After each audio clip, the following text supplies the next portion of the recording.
और ये काफी दिलचस्प है। हम इसे कमाई के नजरिए से देखते थे। लोग हमारे सीईओ अशमो फारा से भी परेशान हैं। क्यों? क्योंकि उन्हें लगता है कि वो वैसा काम नहीं कर रहे जैसा उन्हें करना चाहिए। या बेचैन की असल में आपकी निराशा की वजह क्या है? बहुत सख्त उम्मीदें रखना। लेकिन उम्मीद है कि अमेरिका में सभी लोग इस बर्फबारी में अपना ख्याल रख रहे हैं और सुरक्षित हैं। मुझे ऐसा लगता है खराब मौसम का एक बड़ा दौर न्यूयॉर्क से लेकर टेक्सास तक फैला हुआ है, जो बहुत ही अच्छा है। आज मेरे भाई क्रिस जॉनसन से अच्छी बात हुई। उन्होंने फोन किया था, मैंने बात करने को कहा था। मैं कोशिश करता हूँ कि हफ्ते में कम से कम एक बार बात करूं, और उनसे अच्छी बात हुई। मजे की बात, इससे पहले कि आप पूछें, हम सिर्फ बिजनेस पे बात नहीं करते, हम और भी कई बातें करते हैं। वो मेरे एक अच्छे दोस्त हैं, और दोस्त होने के नाते हम केवल बिजनेस पर चर्चा करने के बजाय दोस्तों वाली आम बातें करना ज्यादा पसंद करते हैं। लेकिन चलिए अब वापस बिजनेस की बातों पर आते हैं। जहां तक उन दो प्लेटफॉर्म्स का सवाल है, तो फिलहाल उनके बारे में कोई नई खबर नहीं है। और यही वो खास बात है जो हमें इन बड़े आराम से आज के विषय की तरफ ले जाती है, जो कि है हताशा। और ये निश्चित रूप से कुछ ऐसा है जिसके बारे में हम सब बहुत अच्छी तरह से वाकिफ हैं और इसके आदी हो चुके हैं, खासकर जब हम इस बिजनेस की बात है। और सच कहूं तो आज मैं आप सभी लोगों से हताशा के बारे में विशेष रूप से इसलिए बात करना चाहता हूं क्योंकि इसकी वजह ये नहीं है कि हमें हताशा नहीं होनी चाहिए या ये कि हमें ये नहीं होती, बल्कि इससे भी ज्यादा जरूरी बात ये है कि हम असल में इससे कैसे निपटें। और यही वो विषय है जिस पर मैं आपसे बात करना चाहता हूँ। क्या हताश होना ठीक है? सबसे पहली बात, हाँ बिल्कुल, चीजों को लेकर हताश होने में कुछ भी गलत नहीं। ये निश्चित रूप से एक बहुत ही कुदरती एहसास या भावना है जो हम सभी को अक्सर महसूस होती रहती है। लेकिन आपको बस यूएस हताशा के पीछे की असली वजह को अच्छी तरह समझना और महसूस करना होगा, और ये देखना होगा कि आखिर आप इस स्थिति से कैसे निपट सकते हैं और दरअसल इसे चीजों के बारे में सोचने के एक ज्यादा सकारात्मक तरीके में बदल सकते हैं, बजाय इसके कि आप बस यूं ही हताश होकर बैठे रहें। और यही वो खास चीज है जिसके बारे में आज मैं आप सभी लोगों से बात करना चाहता हूँ। तो चलिए अब शुरू करते हैं। आज क्रिस से बात करके वाकई अच्छा लगा। मुझे उसका साथ पसंद है और उससे बात करना भी बहुत अच्छा लगता है। सच कहूं तो ईमानदारी से हम आज उस गिरी हुई बर्फ के बारे में काफी ढेर सारी बातें कर रहे थे।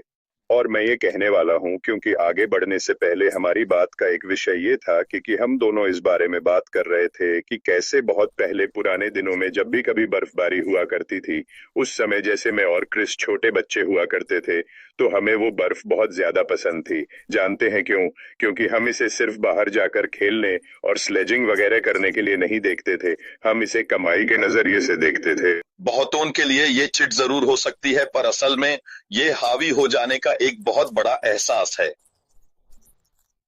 और देखा जाए तो कई सारे लोगों के लिए ये सच में एक ऐसी चीज बन जाती है जो पूरी तरह से बेकाबू हो जाती है। इससे प्रभावी ढंग से और सही तरह से निपटने के लिए सबसे पहली बात यह है कि आपको उस खास ट्रिगर को पहचानना होगा। वो भारी हताशा आखिर किस वजह से पैदा होती है, और तुरंत वहां से हटकर ब्रेक लेना, ब्रीदिंग टेक्निक्स का इस्तेमाल करना और साथ ही साथ खुद का ख्याल रखना, यानी सेल्फ केयर अपनाना और अपना नजरिया बदलना, ताकि फ्रस्ट्रेशन पैदा करने वाली वजहों पर थोड़ा और लचीला बना जा सके। ये कितना दिलचस्प है ना कि लोगों की फ्रस्ट्रेशन अगर यूज वक्त पर रोका ना जाए तो वो बस लगातार और भी ज्यादा बढ़ती ही जाती है। ये सिर्फ कोई ऐसी चीज नहीं है जो शायद कभी कभार होती है, बल्कि ये बहुत से लोगों में अंदर ही अंदर असर करती है, और ये लगातार बढ़ती जाती है, जमा होती जाती है, बिल्कुल एक प्रेशर कुकर की तरह, और अंत में उस हद तक पहुंच जाती है जहां वो ढक्कन फट पड़ता है। बिल्कुल वैसा ही लोगों के साथ होता है। और इस फ्रस्ट्रेशन को अच्छी तरह समझना, हताशा को देखने का जो सही तरीका आपको अपनाना चाहिए वो यही है कि इसका सामना कैसे किया जाए। तो यहाँ पर आपके लिए हताशा को संभालने और उसका सामना करने के कुछ उपाय हैं, ताकि तुरंत शारीरिक और मानसिक राहत मिल सके।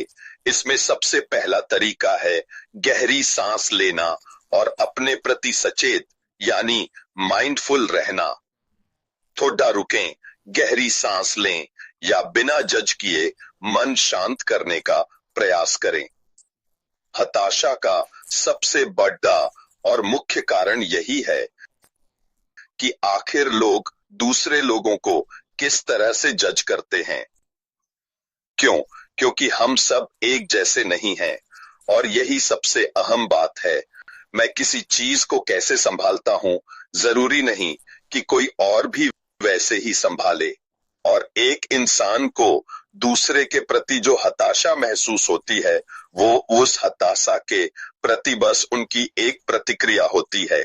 हम सभी कभी न कभी हताश होते हैं। मुझे भी कार में हताशा होती है कि लोग कैसे ड्राइव करते हैं। ड्राइव करते वक्त मेरा यही हाल होता है। शायद मैं कुछ ज्यादा ही बोलता हूँ, या कहूँ कि बाकी लोग कैसे ड्राइव करते हैं। मुझे उनके बर्ताव से और उनके गाड़ी ड्राइव करने के अजीब तरीके से बहुत ज्यादा चिढ़ होती है। लोगों को कई चीजों से चिढ़ होती है। लोग हमारे सीईओ अशमो फरा से भी परेशान हैं। क्यों? क्योंकि उन्हें लगता है कि वो वैसा काम नहीं कर रहे जैसा उन्हें करना चाहिए या जैसा वो खुद करते। लेकिन ये जरूरी नहीं है कि बस इसी वजह से उन्हें इतना ज्यादा परेशान या हताश होना चाहिए। हमारे सीईओ क्या और कैसे करते हैं, ये पूरी तरह उन पर है। आखिरकार दिन के अंत में ये पूरी तरह उनका हक और उनका अपना काम है कि वो बिल्कुल वैसे ही रहें जिस तरह से वो सच में रहना चाहते हैं। ठीक वैसे ही जैसे उनसे चिढ़ने का और नाराज होने का आपका भी पूरा हक है। कोई भी आपको ऐसा होने से रोक नहीं सकता।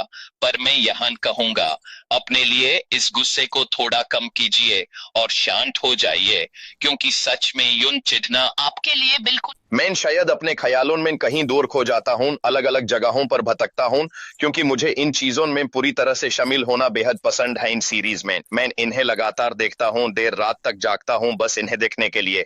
ये काफी मददगार होते हैं। लोगों को पढ़ना पसंद है। क्यों? जब आप कुछ पढ़ते हैं तो आप दिमाग को वास्तव में एक मौका दे रहे होते हैं। मैंने यूज पकड़ लिया, जॉन चिंता मत करो, कि वो सक्षम हो सके सिर्फ एक किताब पढ़ने के जरिए किसी बिल्कुल ही अलग दुनिया में घूम सके।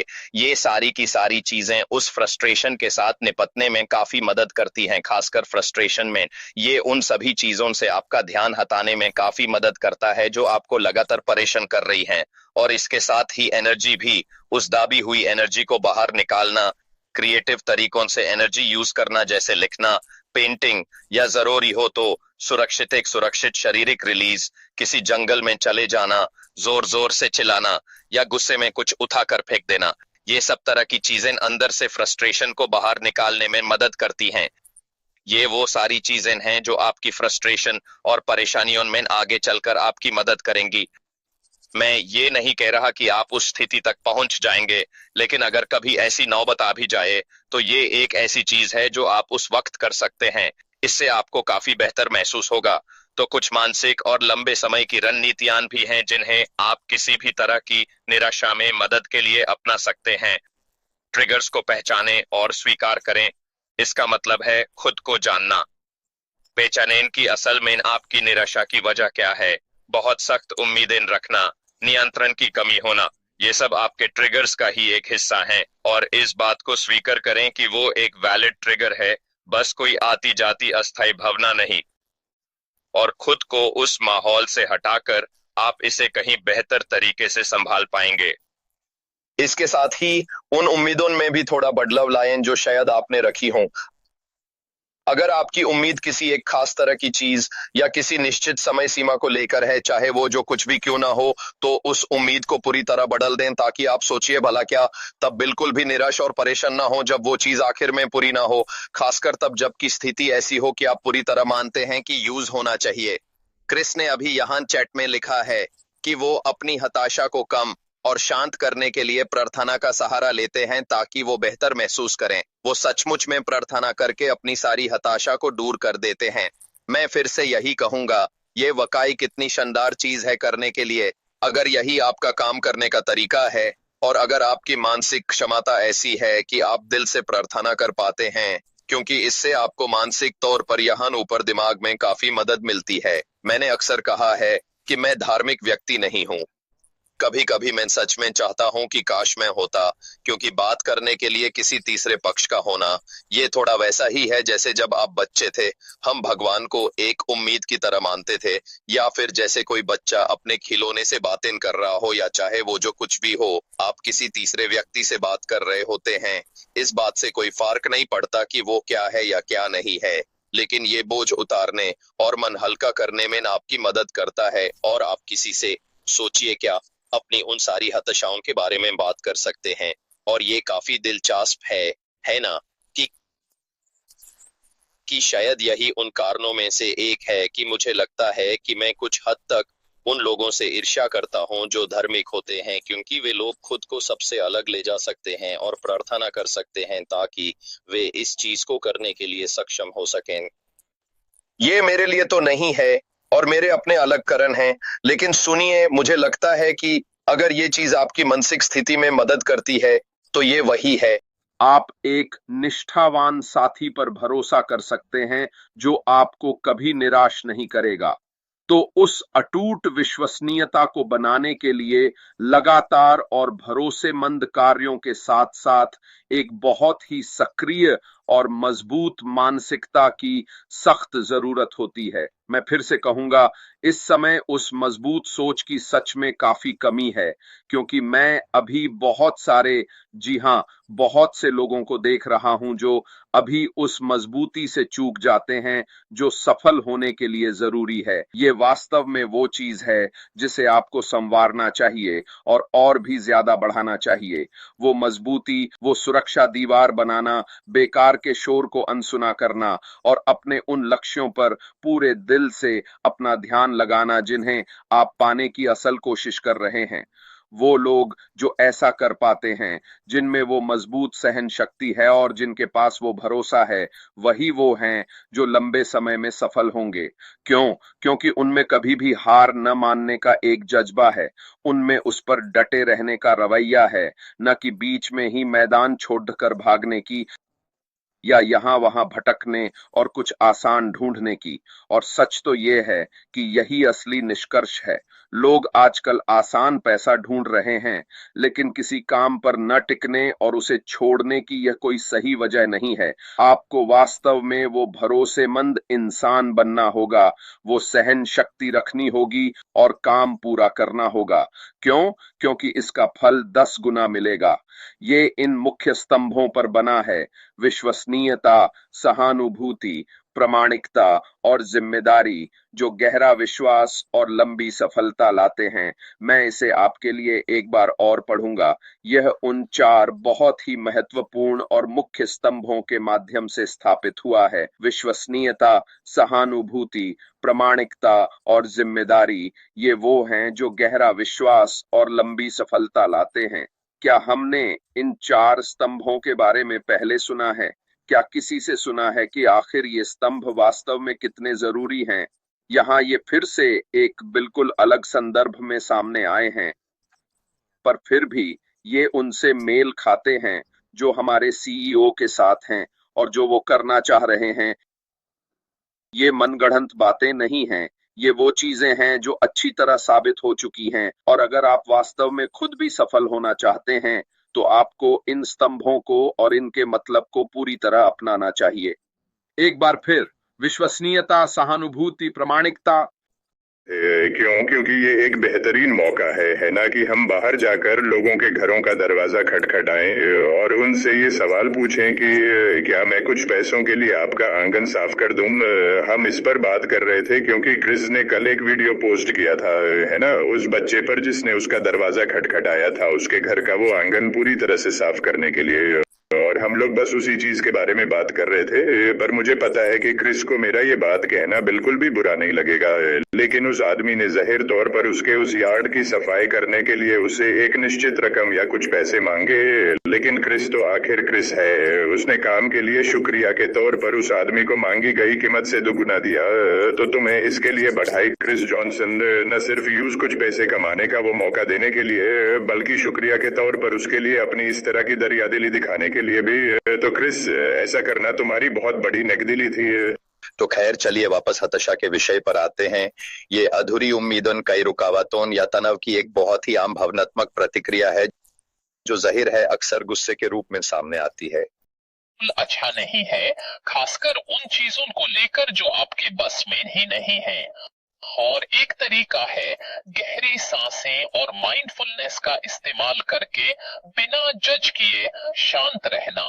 और यही असली समस्या है, लोग दूसरों को जज करते हैं। इसके अलावा एक्सरसाइज भी जरूरी है दोस्तों। एक्सरसाइज करें, अपने शरीर को हिलाएं डुलाएं। एक्सरसाइज के उस हिस्से का इस्तेमाल अपने दिमाग को व्यस्त रखने के लिए करें और दूसरी चीजों पर भी फोकस करें। चलना, दौड़ना या योग करना ये मूड को स्थिर करते हैं और जमा हुए तनाव को बाहर निकालकर दूर करते हैं। मुझे पूरा यकीन है जेन, अगर आप मेरी तरह जिम जाने वाले बहुत से लोगों से बात करें जो रोज कसरत करते हैं, तो वे सब यही कहेंगे, एक्सरसाइज करने से आपको सिर्फ शारीरिक फायदा या तंदुरुस्ती ही नहीं मिलती है, बल्कि इससे भी जरूरी है ये ऊपर वाला हिस्सा। कसरत का वह मानसिक हिस्सा ही है जिस पर बहुत से लोग गौर करते हैं कि आखिर उन्हें इससे किस तरह के फायदे प्राप्त होते हैं। यह तनाव कम करने में वाकई मदद करता है।